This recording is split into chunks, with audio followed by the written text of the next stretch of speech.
मैं बड़े सम्मान के साथ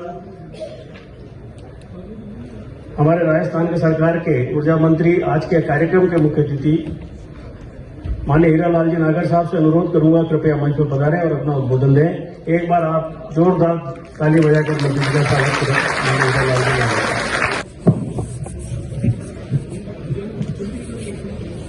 भारत माता की, भारत माता की। आज इस निम्बाहेड़ा के हमारे कार्यकर्ता सम्मेलन में हमारा जो ये साप्ताहिक सप्ताह चल रहा है और उसके अंतर्गत सभी प्रदेश के हमारे क्षेत्रों में इसी तरह के कार्यकर्ता सम्मेलन के माध्यम से संवाद हो रहा है। इसी निमित्त मुझे आपके बीच में आने का अवसर मिला और आज मंच पे उपस्थित हमारे आपके सबके लोकप्रिय लाडले ऐसे जनप्रतिनिधि जो हमेशा जनता में सक्रिय रहते हैं, ऐसे हमारे भाई श्रीचंद कृपलानी जी के बारे में मैं क्या बताऊं आपको। कभी मैं ये जब से विधायक बन रहे हैं, सांसद बन रहे हैं, मैं कभी छोटा सा था जब तो ये जानते भी नहीं होंगे, मैं बता रहा हूं कि मेरे चाचा जी मंत्री हुआ करते थे। पुरानी विधानसभा में विधानसभा चलती थी साहब, तभी से ना। हाँ, तो उस समय एकदम ये वही सफेद कपड़े पहन के आए उनके चेंबर में। जब से मैं जानता हूं, जब वो विधानसभा में थे, जब से ये तो मुझे नहीं जानते थे। तो ऐसे हमारे लोकप्रिय पूर्व मंत्री और आप सबके जन जन के प्रिय सम्माननीय कृपलानी साहब, सुरेश जी धाकर, विधायक बेगू, अशोक नवलखा जी पूर्व विधायक, सभी कार्यकर्ता बंधु, मातृशक्ति, पत्रकार भाई, आज हम सब इस संगठन परंपरा के अनुसार सभी मंडलों के कि जो पार्टी विश्व की सबसे बड़ी पार्टी है और हमारे देश के प्रधानमंत्री नरेंद्र जी मोदी का एक सपना है कि इस देश को 1947 में 2047 में हमें विकसित राष्ट्र बनाना है। और ये विकसित राष्ट्र बनाने का जो रास्ता है, ये सब आप सब कार्यकर्ताओं के माध्यम से ही वहां तक पहुंचेगा। क्योंकि कार में बने रहे, जो हमारे प्रधानमंत्री जी का सपना पूरा करने के लिए बहुत आवश्यक है। ये तभी संभव है जब हमारा हर कार्यकर्ता निरंतर हर चुनाव में भारतीय जनता पार्टी के साथ मजबूती के साथ खड़ा रहे। ये सुरेश जी कह रहे थे अभी, कभी छोटी छोटी बातों पे निश्चित रूप से कार्यकर्ता का मन टूटता है। कार्यकर्ता नाराज हो, उसका अधिकार है, वो अपनी बात कहे, ये भी अधिकार है। लेकिन जब चुनाव आता है, उस समय हमें क्या करना है, वो उद्देश्य हमारा स्पष्ट होना चाहिए। तभी हम निरंतर जो मोदी जी का सपना है उसको साकार कर पाएंगे। आपने देखा राजस्थान में हम 5 साल मेहनत करते हैं, जितना इसको ऊपर ले जा करके और व्यवस्थाओं को ठीक करते हैं, फिर सरकार बदलती है और फिर हम देखते हैं कि किस तरह से वो व्यवस्थाएं नेस्त नाबूद हो जाती। आज मुझे जिस विभाग की जिम्मेदारी मिली है, सभी कार्यकर्ता बंधुओं, उस समय जब वसुंधरा जी की सरकार थी, तब 62,000 करोड़ का कर्ज उदय योजना के तहत इन बिजली विभागों को कर्ज से मुक्त किया था। और जब हमने सरकार छोड़ी, उस समय 2,000 करोड़ के ये मुनाफे पे हमारे डिस्काउंट थे। और जब अभी सरकार को वापस हम 5 साल बाद संभाला, तो 1,39,000 करोड़ के कर्ज इन पर इस 5 साल में अशोक जी गहलोत की सरकार ने दिए। आप सोचना, इन्होंने बिजली कैसे दी, बिजली तंत्र का कितना विकास किया, कितना प्रसारण तंत्र विकसित किया, कितने नए जीएसएस बनाए, कितने जीएसएस को अपग्रेड किया, ये आप सबके सामने है। ये सब नहीं करने के बाद भी 1,39,000 करोड़ का कर्ज हो जाए, तो आप सोचो कि इसमें कितना भ्रष्टाचार और कितना इन्होंने इस बिजली विभाग के साथ जो व्यवहार किया है, जिस तरह से इसकी दुर्दशा की है, ये आपके सामने है। सरकार संभाली और मुझे ये जिम्मेदारी मिली। मुख्यमंत्री जी की बहुत बड़ी दुविधा थी। वो बार बार यही कहते थे, चाहे सार्वजनिक मीटिंगें हो, चाहे वो हमारी आंतरिक मीटिंग हो, मंत्रिमंडल हो, कि मुझे सबसे बड़ी मेरी पीड़ा है बिजली विभाग। और निश्चित रूप से हमने जब संभाला था, आपने देखा होगा अखबारों में आता था, आज एक दिन का कोयला बचा है, आज आधा दिन का कोयला है। राजस्थान के संयंत्र कोयले के वजह से बंद होने के कगार पे है। जब हमारी सरकार बनी और प्रयास किया, मुख्यमंत्री जी भी दिल्ली गए, मुझे भी छत्तीसगढ़ जाना पड़ा। हमने जब प्रयास किया, हमारी जो माइंस नहीं चलती थी, बंद पड़ी थी, उन माइंसों को चालू करने के लिए वहां के मुख्यमंत्री जी का सहयोग मिला। केंद्रीय कोयला मंत्री प्रहलाद जी जोशी थे, उनसे सहयोग मिला और वो हमारी माइंस से चालू हुई, हमारा कोयला आना शुरू हुआ। उसके बाद निरंतर प्रयास किए, एक माइन चालू, दूसरी माइन चालू हो गई। और आपको बताता हूं, हमारी 3 माइंस से छत्तीसगढ़ में अभी हमारी तीनों माइंस की परमिशन हमें मिल गई है। वहां तीसरी माइंस से भी उत्पादन शीघ्र चालू होगा। आज हमारे पास कोयले का 23 दिन का स्टॉक हमारे कोयले के संयंत्रों में, जो कभी नहीं रहा, आज तक का रिकॉर्ड है। अभी मुख्यमंत्री जी के साथ मैं भी सूरजगढ़ गया तो हमारा 37% जो ऊर्जा विभाग का जो हमारा उत्पादन होता है, उसका थर्मल का 37% सूरजगढ़ से आता है। वहां इंजीनियर कह रहे थे, साहब इतना कोयला आ रहा है कि रखने में हमें थोड़ी सी परेशानी होने लग गई। तो इतना हमने व्यवस्थाएं की है कि हमारा कोयला पर्याप्त मिले, हमारे संयंत्र ठीक चले। और इन संयंत्रों का रखरखाव किया हमने। इस 1.25 साल, 1 साल में, 1.5 साल में उन संयंत्रों से जहां पहले 50%, 55% उत्पादन होता था, आज हम उन्हीं संयंत्रों से 90% उत्पादन ले रहे हैं। ये हमारे विभाग की और हमारे संयंत्रों की उत्पादकता हमने बढ़ाई है। उनको रिपेयर किया, ठीक किया, मेंटेनेंस किया। कांग्रेस के शासन में रिपेयर मेंटेनेंस नहीं करते थे, हमने उनको सिट डाउन देकर के इस बारिश में, जब हमने दूसरे प्रदेशों से कोई जब रेट कम है, उस समय हमने बिजली खरीदी, हमारे संयंत्रों को हमने बंद किया और उनको रखरखाव पे छोड़ा। आज वो सारे हमारे 23 में से 20 संयंत्रों का रखरखाव हमने वार्षिक रखरखाव किया। उसका कारण है कि हमारी इस गर्मी में हमारे संयंत्र अच्छी तरीके से चलेंगे, पूरा उत्पादन करेंगे और आपको पर्याप्त बिजली भी मिलेगी। आपने देखा होगा इस रबी की सीजन में किसानों के लिए चुनौती थी और पत्रकार भी कहते थे, मीडिया भी कहता था, विधायक भी कहते थे। उस भीषण गर्मी में जो कटौती हो रही थी, उस समय हमने जब सरकार संभाली तभी, और उस समय मैंने सब विधायकों को बुलाया, विधानसभा में चर्चा की, उनकी समस्याएं सुनी, उनकी क्या परेशानियां हैं, उन सबका विधानसभा में ही हमने सभी अभियंताओं, हमारे चीफ इंजीनियर, सीएमडी सबको बुला करके और चर्चा की और उनसे फीडबैक लिया और उसका समाधान करने के लिए प्रयास किए। तो इस बार जिस तरह से हमारे बिजली के विभाग ने इन किसानों को पूरे 6 घंटे बिजली देने का प्रयास किया है, मैं समझता हूं आपके यहां भी कोई किसी कारण से फॉल्ट हो जाए तो अलग चीज है, लेकिन हमारे पास हमने कोई बिजली की कमी की वजह से किसानों को परेशानी नहीं होने दी। ये हमारी एक साल की सोच थी। पहले बिजली आती थी, आंख मिचौली करती थी, 1 घंटे आ जाए, फिर कट जाए, फिर 2 घंटे आ जाए, फिर कट जाए। लेकिन इस बार हमने अभियंताओं को कहा है, अगर 6 घंटे देनी है, बिना ट्रिपिंग के बिजली दीजिए। किसान 6 से 12 बिजली चलाए तो उस समय कोई शट डाउन नहीं देना, कोई ट्रांसफार्मर चेंज करना है भैया, वो 6 से 12 में नहीं होगा, शाम को 12 से 6 में चेंज करना। शाम वाला ब्लॉक है तो उसको सुबह करना, ताकि कोई उस समय शट डाउन ना मिले, ट्रिपिंग नहीं आए। ये व्यवस्था करी और अब हमारे मुख्यमंत्री जी ने भी घोषणा कर रखी है, उसके लिए भी हम प्रयासरत हैं कि हमारे किसानों को हम 2027 से पहले 2 ब्लॉक में दिन में बिजली देंगे 6 घंटे। अब किसान को रात को बिजली देने की जरूरत नहीं पड़ेगी।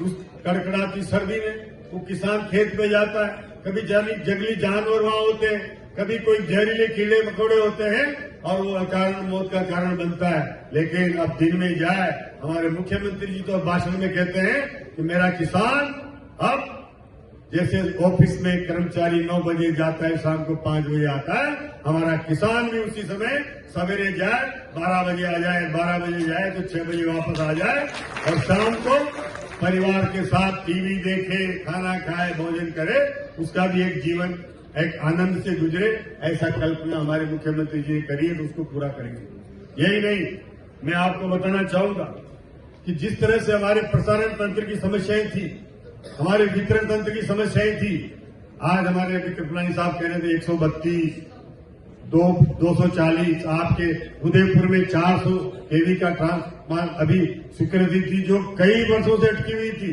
वो भी हमने अभी क्लियर करके उसके टेंडर कर दिए हैं, उसका भी निर्माण चालू होगा। तो 400 केवी जब उदयपुर में बनेगा तो पूरे मेवाड़ में उससे वहां से बिजली मिलने का एक रास्ता साफ होगा। तो 220 बना रहे हैं, 132 बना रहे हैं और 33 केवी के लिए तो मैं आपको विश्वास दिलाता हूं, हमारे दोनों विधायक यहाँ हैं, आप इसमें चित्तौड़ में 5 विधायक हों या हमारे प्रतापगढ़ जिले का भी, मतलब जहां भी हो, हम जहां जहां भी किसानों को 2 ब्लॉक में बिजली नहीं दे पा रहे हैं, या तो वहां का ट्रांसफार्मर बड़ा करेंगे या वहां पर नया जीएसएस बनाएंगे पास में, ताकि किसान को 2 ब्लॉक में बिजली मिल सके, इसमें कोई कमी नहीं छोड़ेंगे। नए जीएसएस बनाने आप जहां भी बताओगे, जहां जरूरत होगी और जहां फिजिबिलिटी होगी, वहां हम 100% आप कहोगे जहां जीएसएस बनेंगे, हमारी सरकार निश्चित रूप से कोई कमी नहीं छोड़ेगी, इसका विश्वास दिला रहा हूं। यही नहीं, अभी मैंने यहाँ आपने देखा होगा फीडर सेग्रेशन का काम चल रहा है, गांव में कई ट्रांसफार्मर में बदलने का, बढ़ाने का काम चल रहा है। नए आपके यहाँ लगभग कोई 12 जीएसएस नए बनाने थे, आरडीएसएस में उनका काम चल रहा है। वो ठेकेदार कांग्रेस टाइम के कॉन्ट्रैक्टर थे और वो काम नहीं कर रहे थे, मैंने आज ही आदेश दिया है, वो 4% उसकी 2 साल की प्रगति थी, उसको टर्मिनेट करेंगे और नया ठेकेदार आएगा, आरडीएसएस का काम को प्रगति करेंगे, जिससे गांव में किसानों के नए जीएसएस नए फीडर बन रहे हैं, गांव में 24 घंटा बिजली मिले, इसके लिए किसान के फीडर से अलग फीडर हम गांव में भी कर रहे हैं, ताकि 24 घंटा निर्बाध बिजली मिले। उसके लिए कोताही बरत रहे थे, उस ठेकेदार को भी टर्मिनेट करने का आदेश दिया है, तो जल्दी ही उसको नोटिस देकर टर्मिनेट करेंगे, तो आपकी वो जो समस्या है उसका भी समाधान होगा। और वहां हम नहीं चाहते किसी को बिना कारण के कॉन्ट्रैक्टर को परेशान करें, लेकिन अगर जनता की जुड़ी हुई समस्याओं को कोई कोताही बरतेगा, जैसे अधिकारी हो या ठेकेदार हो, उनको बख्शा नहीं जाएगा। ये हमारे विभाग में बिना किसी भेदभाव के कार्रवाई होगी, यह आपको विश्वास दिलाता हूं। आज हम जिस तरह से आप देख रहे हैं कि हमारे यहां पर मुख्यमंत्री निःशुल्क बिजली योजना के माध्यम से 100 यूनिट बिजली फ्री मिलती है। कहीं अभी नवलखा जी भी कह रहे थे, मैं चाय पी रही थी जब, ऐसा उनका क्या होगा जिनके रजिस्ट्रेशन नहीं हो रखे, ये तो कांग्रेस टाइम वालों को मिल रही है। लेकिन ये सरकार पर बहुत बड़ा आपके हमारे सबके खरीद फसने का एक बहुत बड़ा वजन है।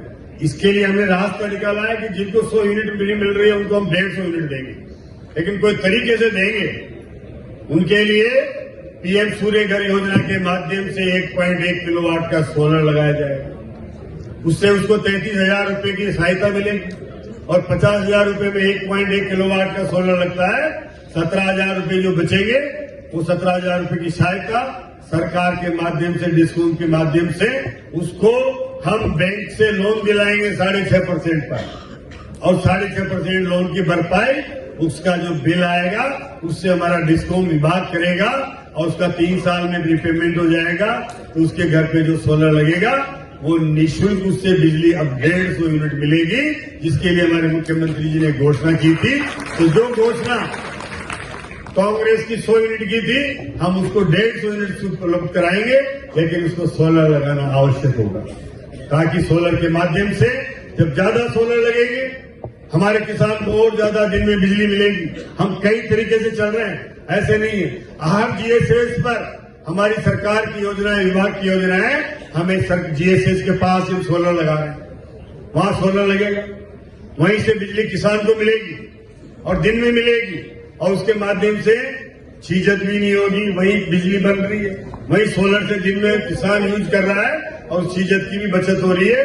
और वहां पर आगे जाकर के और जब हमारे पास लगेगा कि सोलर में कोई ज्यादा क्षमता है तो वहीं बैटरी स्टोरेज भी लगाएंगे। उसको बैटरी स्टोरेज के माध्यम से जब हमें पीक आवर्स में शाम को 8 बजे से या 7 बजे से 11 बजे तक ज्यादा डिमांड होती है, सवेरे भी सर्दी के टाइम पे सुबह 6 से 9 बजे तक ज्यादा डिमांड होती है, तो पीक आवर्स में उस बैटरी स्टोरेज से वहां बिजली मिलेगी, ताकि वो बिजली वो महंगी खरीदनी पड़ रही है। आज भी हम अगर पीक आवर्स में बिजली खरीदते हैं तो 10 रुपए की मिलती है, और अगर वो बैटरी स्टोरेज लग जाएगा तो वो हमें 4.5 और 5 रुपए के अंदर बिजली मिलेगी।